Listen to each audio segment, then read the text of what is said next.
Del Santo Evangelio según San Juan.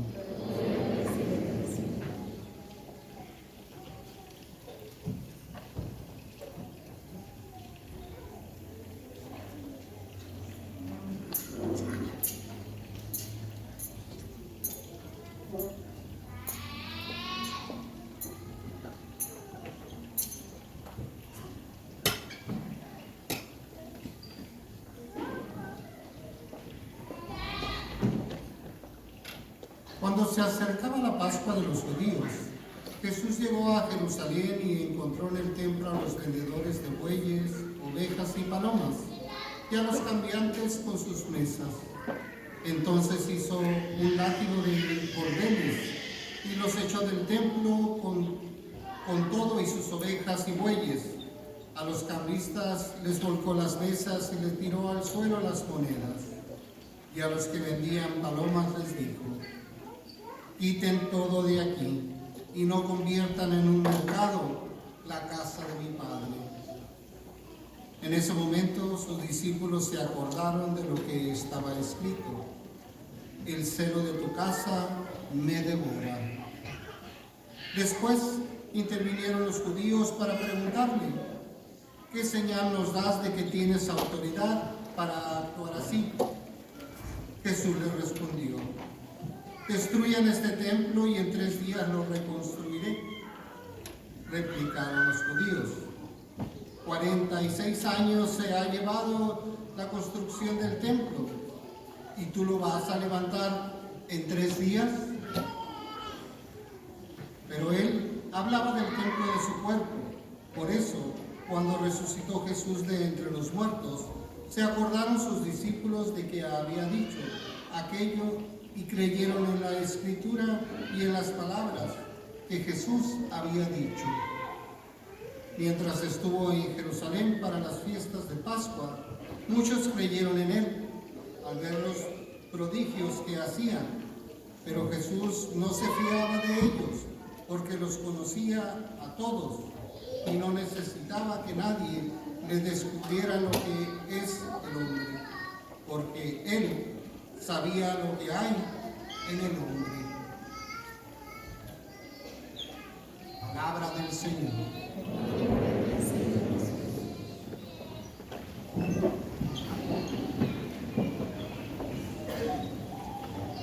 Siempre he dicho que ser de rancho o ser del monte tiene sus ventajas para entender el Evangelio.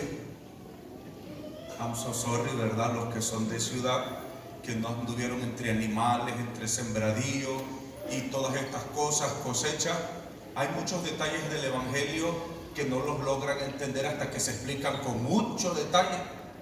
Pero los que somos de campo podemos entender muchas de las cosas que en el Evangelio están de una forma pues, más clara, ¿verdad? Y sobre todo ver su correcta interpretación o el sentido en el cual el evangelista estaba escribiendo. Voy a poner un ejemplo primero. Cuando yo estaba chiquito, mis tíos, pues toda la familia se dedicaban a las vaquitas, ¿verdad? Ordeñaban y todo eso.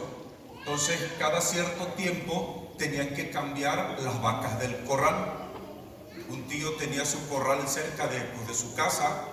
En esa misma casa, mi tía, hermana de mi tío, vivía ahí con ellos en su misma casa y ella siempre se la pasaba costurando. Ella era una mujer viuda y se dedicó toda la vida a la costura.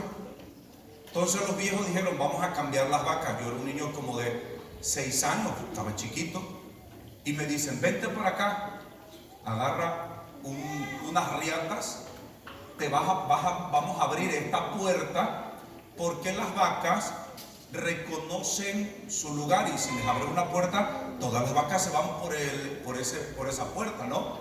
Entonces me dice mi tío: vamos a abrir la puerta para que las vacas se quieran salir por ahí, pero cuando tú veas que vienen todas las vacas encima de ti, tú le vas a empezar a hacer ruido con las riatas y a hacerle bulla para que salgan por la otra puerta, ¿verdad? Entonces yo era un niño de 6 años. Cuando yo veo que toda la manada de vacas se viene encima de mí, yo salgo corriendo, ¿verdad? Porque me dio miedo eso. Dije: me van a aplastar el poco de vacas, ¿va? Y entonces mi tía, que estaba ahí costurando, cuando ve que yo salgo corriendo, ella pega la carrera también, agarra el poco de riatas y empieza y todas las vacas enseguida se fueron para la otra puerta. Y yo me quedé con la boca abierta. ¡Wow! Mi tía, una heroína. Ella no le tuvo miedo a las vacas, ¿verdad? Las vacas solitas se fueron para la otra puerta, por donde era la intención de los viejos que salieran las vacas. ¿Sí? ¿A dónde voy con esto? Que este evangelio ha sido a veces malinterpretado con mala intención para justificar la violencia. Es que nuestro Señor Jesucristo agarró, hizo un látigo y empezó a azotar a la gente. Eso no lo dice el evangelio. ¿Sí? En el templo estaba ya lleno de animales, ya se había la vendimia, se había metido al área donde tenían que entrar, ¿verdad? Los peregrinos, ¿verdad? Entonces eso ya se había convertido en un desastre. Nuestro Señor Jesucristo lo que hace es lo que los viejos me habían dicho a mí con las riatas, ¿verdad? Agarrar las riatas y empezar a hacer para sacar a los animales. Eso es lo que hace nuestro Señor Jesucristo. No anda agarrando a garrotazos a la gente. Sí es cierto que a los que tenían sus mesas con las monedas se las tiró. Váyanse de aquí, porque la casa de mi Padre es algo sagrado. Nuestro Señor Jesucristo purifica el templo, pero esto no quiere decir que lo que se estaba haciendo era del todo incorrecto. ¿Por qué? Porque eran necesarios los bueyes, las ovejas, los pichones para el sacrificio. Incluso cuando nuestro Señor Jesucristo es un bebito, sus padres lo llevan a presentar al templo y también ellos tienen que llegar a comprar unas palomitas para ofrecerlas en sacrificio por la purificación de nuestra Madre Santísima y por este niño que había nacido. ¿Sí me doy a entender? La cuestión aquí es cuando cosas que están dentro de lo correcto se empiezan a corromper. Y es lo que nuestro Señor Jesucristo hoy purifica. Hoy también nuestra iglesia necesita purificación. La corrupción no solamente está en la jerarquía, sino la corrupción también a veces se da en el pueblo. A veces cuando la jerarquía se vale de lo sagrado, a veces para lucrar. Cuando a veces se le pone más énfasis en la cuestión económica y no se le pone el énfasis en lo sagrado. Cuando a veces sacerdotes que incluso no tienen fe, porque hay muchos sacerdotes pues, que acaban perdiendo la fe como cualquiera, malamente, muy malamente, porque el sacerdote debe ser un hombre de Dios, pero a veces ustedes lo logran ver muy fácil, ¿verdad? Cuando dicen, mire, este padrecito nada más se le va a impedir feria, puro pedir dinero, puro PSA, pero pues no nos predica, no nos habla de Dios, no confiesa y ustedes hacen el reclamo, ¿sí o no? ¿Sí o no? Díganlo que sí, porque sí lo hacen. No se hagan ahora que con el Padre no quieren decirlo. Sí, hacen la crítica porque es algo objetivo. Pasa la corrupción, donde empezamos a poner el énfasis en el dinero en lugar de poner el énfasis en Dios, en la predicación de su palabra, en la extensión del reino, que después toda la cuestión económica viene por añadidura. Porque hay gente, porque hay parroquias pobres, porque hay parroquias que no logran tener lo necesario para subsistir, porque lo que está de fondo es que no hay fe. No hay fe. Y cuando uno no tiene fe, uno no se encarga de su culto, de su parroquia que tiene que mantenerse. Como no hay fe, pues yo no doy nada. Le ando buscando a la bolsa, ¿verdad? ¿A dónde está la cora? Y la cora a veces se pierde. Y, ay, aquí, pero yo traigo una cora aquí y es lo que damos una cora. ¿Por qué? Porque en el fondo no hay fe. ¿Y por qué se va la fe? Pues porque los pastores a veces no predicamos la palabra de Dios y aquí todos perdemos. ¿Sí me doy a entender? De tal manera que cuando se predica la palabra de Dios, cuando se pone a Jesucristo en el centro de la ecuación, la gente dice, yo soy un cristiano, yo soy católico, yo tengo un compromiso, porque uno de los mandamientos de la iglesia católica es la de mantener el culto. Y ahí es donde está la corrupción de la jerarquía. Pero ¿qué pasa cuando también la corrupción está en el pueblo? Cuando, por ejemplo, nosotros estamos en ese negocio, ya me pasé por la báscula yo también como parte de la jerarquía. A veces nosotros cometemos ese error, negociar con lo sagrado. Queremos hacer un trueque, que la cuestión de la fe se convierta en un negocio. Pero ¿qué pasa cuando el pueblo de Dios también viene y quiere convertir la fe en un trueque, en un negocio? Y andan negociando con cosas que son innegociables. Y andan buscando de parroquia en parroquia a ver dónde se ajustan a lo que el padrecito les diga, ¿verdad? Si hay una parroquia donde se predica la sana doctrina, donde se predica la verdad, donde se predica el evangelio, pero eso nos confronta, nos duele, sobre todo cuando se expone el pecado como lo que es, como el camino que lleva a la condenación, la gente entonces dice, no, este padrecito es muy rígido. Este padrecito es muy ordinario. Puras pedradas nos trae. Entonces vámonos con un padrecito que no predique nada. Con un padrecito que nos diga lo que nosotros queremos escuchar. En una ocasión me invitaron a una parroquia de China, ¿verdad? Donde se hablaba inglés. Ustedes ya saben, ¿verdad? Los clientes ya saben a qué me refiero. Entonces me invitan a una parroquia. El padre de esa parroquia me pide que lo cubra porque le tocaban sus vacaciones. Pero me dice, padre, cúbreme en las misas de inglés. Ay, Dios mío. Si sabe Dios, no me la acabo aquí con las misas de inglés, ¿verdad? Ya aquí ya mi gente, los americanos ya me conocen y pues ya se la saben, ¿no? Pero ir a cubrir en inglés como que me daba miedito, ¿verdad? Le dije, bueno, pues voy. Yo en la homilía me defiendo en español. Yo creo, ¿verdad? Creo que tengo capacidad para hablar. No sé, a mí no me quitan el micrófono aquí, me dan las 12 de la noche y yo sigo feliz de la vida hablando, ¿no? Y me salen ejemplos y cosas, ¿verdad? Y yo sigo platicando. Hace unos días el padre me decía, un amigo mío, oye, es que a ti si no te quitan el micrófono, tú te sigues. Y yo sé, yo me sigo, ¿verdad? Dios me ha dado ese talento, ese don para hablar, ¿verdad? Pero en inglés no. En inglés yo hago mi homilía y aparte, pues no es lo mismo hablar que escribir, ¿verdad? Yo no sé por qué, pero cuando me toca escribir una homilía en inglés, sufro, ¿sí? Cuando estaba en San Vicente de Paúl, me ponía a escribir la homilía y yo no entendía. Digo, pero si es lo mismo que hablar, ¿por qué en la escritura no me sale igual? Y como la parroquia San Vicente de Paúl está casi adentro del cementerio, yo dejaba la homilía porque no me salía nada, nada. Y me iba al panteón, ahí andaba entre los muertos, hay almas del purgatorio, ayúdenme, para que se me vengan las ideas y le pueda predicar a estos pobres gringos que, imagínense. Entonces me invitan a esa parroquia, una homilía muy simple, no falto de contenido, pero una homilía pues muy simple, no tan adornada como le echo crema a mis tacos aquí en español, ¿verdad? Porque un chistecito, que una cosa de esta, que ustedes no se duermen. Bueno, unos que otros sí ya están dormidos, ya lo estoy viendo ahorita. Pero entonces, pues no, una homilía simple, sencilla, ¿verdad? Y entonces, pues siempre yo me quedo así como que, ay, esta pobre gente, yo quisiera dar más, pero no puedo, hay que conocer uno sus limitaciones, ¿verdad? Pues cuando termino la misa, los americanos salen, Padre, gracias, Padre. Usted nos alimentó con esa homilía y gracias a Dios. Digo, no era que no estaba falta de contenido, pero ay, así como para que me feliciten, no sé. ¿A dónde voy con esto?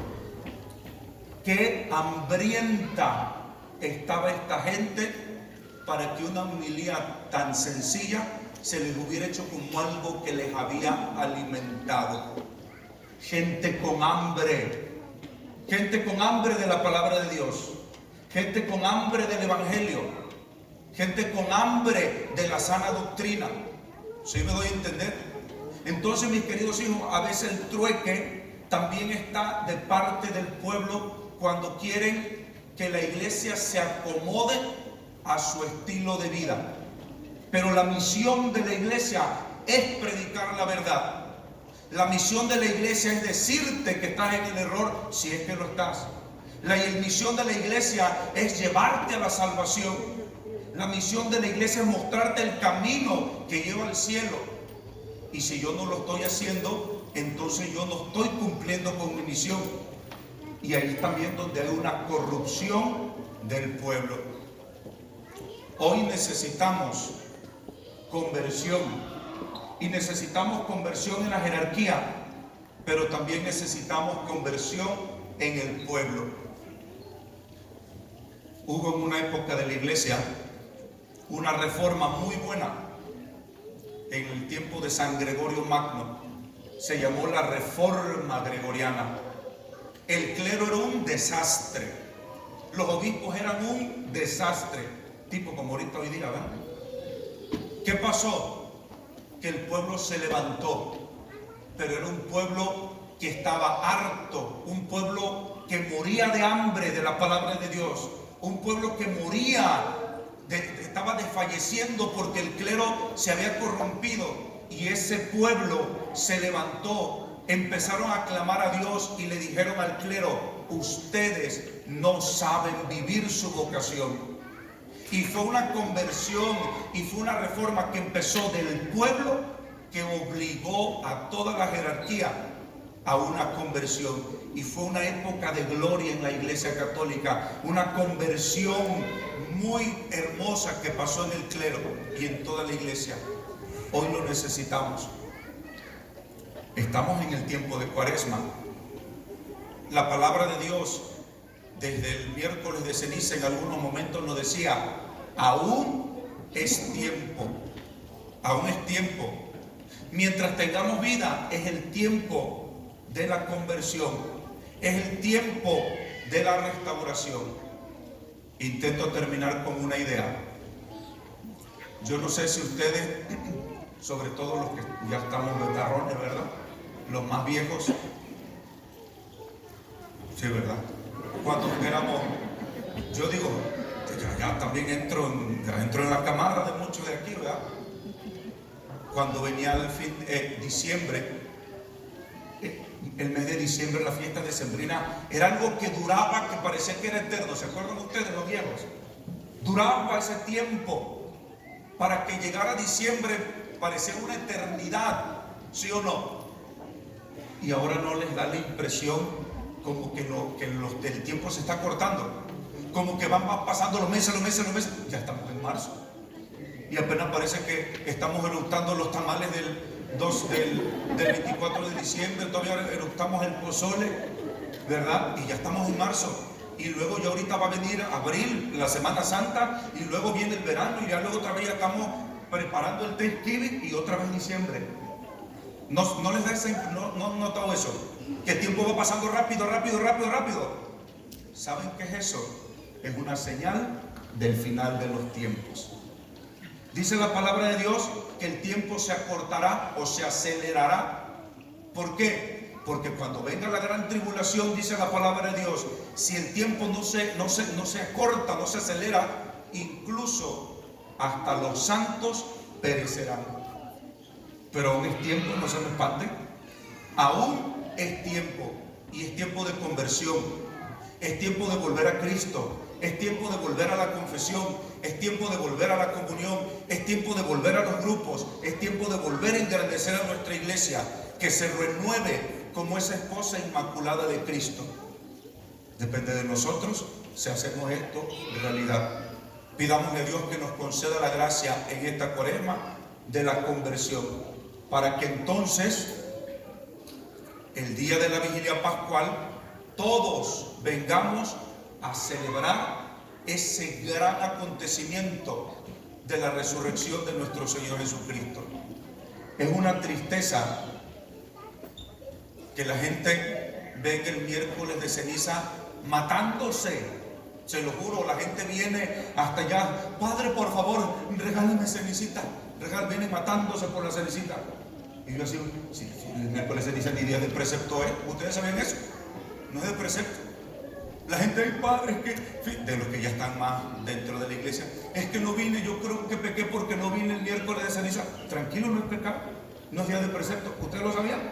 Pero se vienen matando el miércoles de ceniza. Está bien que vengan, porque es el día en que empezamos nuestra Cuaresma, pero no es un día de precepto. Pero esa gente, esas multitudes que vienen el miércoles de ceniza para que le pongan su cenicita, no vienen ya el día de la vigilia pascual. ¿Sí? No vienen. ¿Dónde está toda esa gente? Cuando que la vigilia pascual es la madre de todas las fiestas. Es el día en que celebramos nuestra salvación, nuestra redención, que Cristo murió, pero resucitó, rompió las cadenas de la muerte y nos dio vida inmortal. Ese día sí es de precepto.